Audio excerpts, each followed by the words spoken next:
Assalamualaikum warahmatullahi wabarakatuh. Selamat datang di kelompok 10. Kami akan membahas tentang akhlak kepada diri sendiri. Okay, my brother and sister fillah. Yang pertama kita akan membahas tentang akhlak kepada diri sendiri. Apa yang kita ketahui tentang akhlak kepada diri sendiri?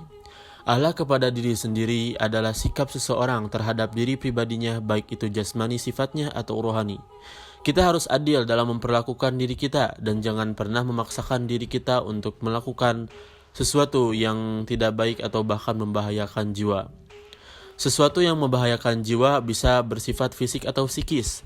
Misalnya, jika kita melakukan hal-hal yang bisa membuat tubuh kita menderita, seperti terlalu banyak bergadang dan overthinking, sehingga daya tahan tubuh kita bisa berkurang. Merokok yang dapat menyebabkan paru-paru kita rusak, mengkonsumsi obat terlarang, dan minum minuman keras yang dapat membahayakan jantung dan otak kita. Jadi untuk brother and sister fillah yang masih menyiksa dirinya sendiri, itu sudah tidak berakhlak baik kepada dirinya sendiri. Untuk itu, kita harus bisa bersikap dan berakhlak baik terhadap tubuh kita. Selain itu, sesuatu yang dapat membahayakan diri kita itu bisa bersifat psikis, misalnya iri, dengki, munafik, dan lain sebagainya. Na'udzubillahi min dzalik. Hal itu semua dapat membahayakan jiwa kita. Semua itu merupakan penyakit hati yang harus kita hindari. Hati yang berpenyakit seperti iri, dengki, munafik, dan lain sebagainya akan sulit sekali menerima kebenaran atau hidayah, atau hatinya akan mengeras seperti batu. Karena hati tidak hanya menjadi tempat kebenaran dan iman, tetapi hati juga bisa berubah menjadi tempat kejahatan dan kekufuran. Makanya hati-hati dengan hati, salah letak bisa retak. Untuk menghindari hal tersebut di atas, maka kita dituntut untuk dapat memiliki sifat-sifat dalam menjaga akhlak diri sendiri, seperti adil, jujur, amanah, dan sabar. Akhlak kepada diri sendiri. Di dalam diri manusia ada 3 potensi, yaitu nafsu, amarah atau agresivitas, dan kecerdasan. Ketiga potensi ini bila dikembangkan ke arah yang baik bisa menjadi positif atau terpuji. Sebaliknya, jika diabaikan maka bisa menjadi negatif atau tercela. Jika potensi diri manusia berada pada kutub positif, maka nafsu menjadi suci, amarah menjadi pemberani atau syaja'ah, dan kecerdasan menjadi bijak. Sedangkan jika ketiga potensi tersebut berada dalam kutub negatif, maka nafsu menjadi rakus, amarah menjadi gegabah, dan kecerdasan menjadi bodoh. Dengan demikian, mengarahkan ketiga potensi diri ke arah yang positif menjadi sangat penting dalam aktualisasi akhlak terpuji. Untuk selanjutnya, kita akan membahas tentang bab adil oleh saudara Syekh Ustadz rahimahullah Faizal. Bismillahirrahmanirrahim. Baik, untuk materi selanjutnya yaitu bertemakan adil. Menurut bahasa, adil adalah meletakkan sesuatu pada tempatnya dan tidak berat sebelah.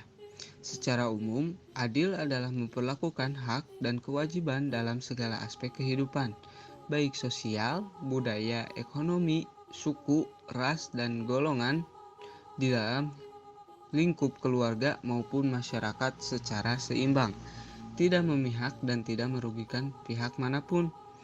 Di dalam surat Ali Imran ayat 8 dan di dalam sebuah hadis riwayat Muslim dijelaskan, "Hai orang-orang beriman, hendaklah kamu jadi orang-orang yang selalu menegakkan kebenaran karena Allah menjadi saksi dengan adil."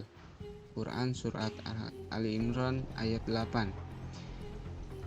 Dan selanjutnya, sesungguhnya orang-orang yang berbuat adil di sisi Allah pada hari kiamat. Hadis riwayat Muslim.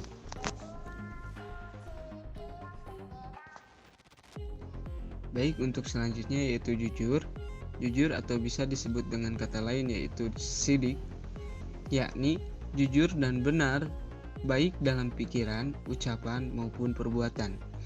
Umat Islam harus menghiasi diri dengan kejujuran dikarenakan jujur merupakan sifat yang akan memperkokoh dan menjamin integritas kepribadian seseorang, baik sebagai makhluk individu maupun makhluk sosial. Di antara contoh konkret dari sifat as-sidqu adalah bersatunya ucapan dengan perbuatan sehingga perbuatan tidak berbeda lagi, apalagi bertentangan dengan ucapan. Jika berjanji maka akan dipenuhi, tidak diingkari. Seseorang yang tidak jujur maka akan terjerumus dalam kemaksiatan, kemunafikan, bahkan akan terjerumus ke dalam neraka jahanam. Na'udzubillahi min dzalik. Sebagaimana telah disabdakan oleh Rasulullah Shallallahu Alaihi Wasallam dalam hadis sahih yang diriwayatkan oleh Imam Al-Bukhari dan Imam Muslim dari sahabat Abdullah ibnu Mas'ud radhiyallahu anhu, sesungguhnya kejujuran akan menunjukkan kepada kebaikan dan sesungguhnya kebaikan akan menunjukkan kepada surga. Jika seseorang bersikap jujur, maka akan ditulis di sisi Allah sebagai orang yang sangat jujur. Dan sesungguhnya kebohongan akan menunjukkan kepada kejahatan dan sesungguhnya kejahatan akan menunjukkan kepada neraka. Jika seseorang bersikap pembohong, maka akan ditulis di sisi Allah sebagai orang yang sangat pembohong. Hadis disepakati oleh Imam Al-Bukhari dan Imam Al-Muslim. Nomor 1.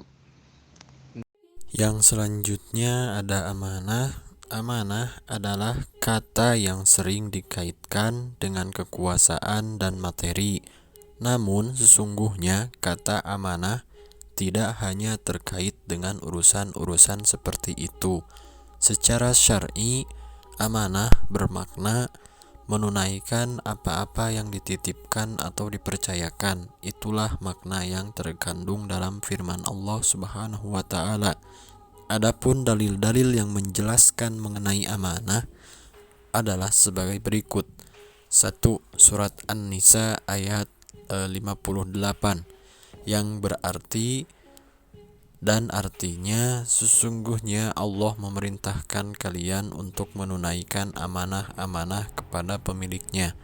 Quran surat An-Nisa ayat 58.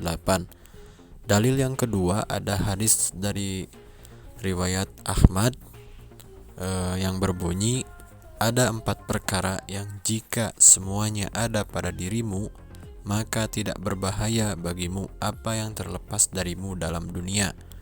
Benar ketika berbicara, menjaga amanah, sempurna dalam akhlak, dan menjaga diri dari meminta-minta. Hadis riwayat Ahmad. Amanah yakni dapat dipercaya sebagaimana sifat al-siddiq yaitu jujur. Amanah juga merupakan sifat yang akan memperkokoh dan menjamin integritas kepribadian seseorang, baik sebagai makhluk individu maupun makhluk sosial. Kedua sifat ini harus dimiliki oleh setiap orang yang beragama Islam, karena merupakan kunci kesuksesan seseorang dalam hidup bermasyarakat. Nah, selanjutnya sesudah amanah ada yang namanya sabar. Sabar secara etimologi, sabar as-sobar berarti menahan dan mengekang. Al-habs wa al-kuf secara terminologis, sabar berarti menahan diri dari segala sesuatu yang tidak disukai karena mengharap ridho Allah Subhanahu wa taala. Yang tidak disukai itu tidak selamanya terdiri dari hal-hal yang tidak disenangi seperti musibah, kematian, sakit, kelaparan, dan sebagainya. Tapi juga bisa berupa hal-hal yang disenangi. Sabar dalam hal ini berarti menahan dan mengekang diri dari memperturutkan hawa nafsu. Dijelaskan bahwa yang dimaksud sabar ialah menahan diri dalam menanggung suatu penderitaan, baik dalam menemukan sesuatu yang tidak diingini ataupun dalam bentuk kehilangan sesuatu yang disenangi. Imam Al-Ghazali mengatakan bahwa sabar adalah suatu kondisi mental dalam mengendalikan nafsu yang tumbuhnya atas dorongan ajaran Islam. Oke, brother and sister fillah, setelah kita mempelajari akhlak terhadap diri sendiri, kita sekarang menuju kesimpulan. Jadi kesimpulannya adalah akhlak terhadap diri sendiri adalah sikap seseorang terhadap diri pribadinya yang baik. Baik itu jasmani yang sifatnya dan atau rohani. Kita harus adil dalam memperlakukan diri kita dan jangan pernah memaksakan diri kita untuk melakukan sesuatu yang tidak baik atau bahkan membahayakan jiwa. Cara untuk memelihara akhlak terhadap diri sendiri yaitu dengan memiliki sifat sabar, jujur, adil, dan amanah. Dan saran dalam pembuatan materi ini banyak terdapat kekurangan. Untuk itu saya memerlukan kritik dan saran dari teman-teman dan Bapak dosen pembimbing agar makalah yang saya buat dapat lebih baik dan di kemudian harinya. Untuk itu pula saya ucapkan jazakumullah khairan kasiron. Terima kasih yang sedalam-dalam dan sebesar-besarnya. Kami bertiga, Faizal, Irham, dan Afar mengucapkan wassalamualaikum warahmatullahi wabarakatuh.